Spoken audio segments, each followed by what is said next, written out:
Jadi kurir narkotika dengan berat neto 0,192 gram dengan upah Rp50.000, terdakwa Hambali divonis Majelis Hakim Pengadilan Negeri Palembang pidana penjara selama 6 tahun, denda Rp1 miliar, subsidi 4 bulan penjara.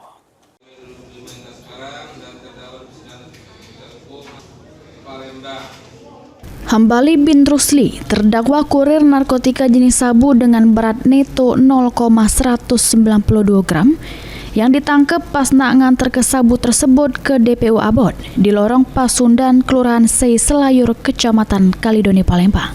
Ini jalani sidang putusan di Pengadilan Negeri Palembang kelas 1 khusus yang diketuai Majelis Hakim Afrizal Hadi.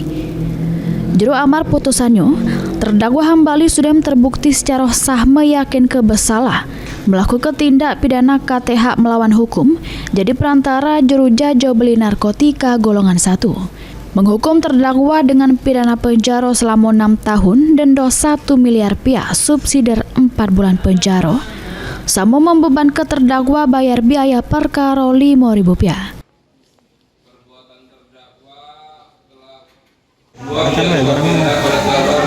Berbicara selama 6 tahun dan denda Rp1 miliar dengan ketentuan apabila denda tidak dibayar dengan pidana penjara selama 4 bulan.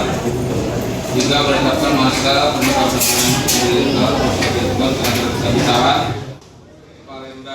Sebelumnya terdakwa Hambali dituntut JPU pidana selama 7 tahun, denda Rp1 miliar, subsidi 6 bulan penjara. Heru Wahyudi, PAL TV.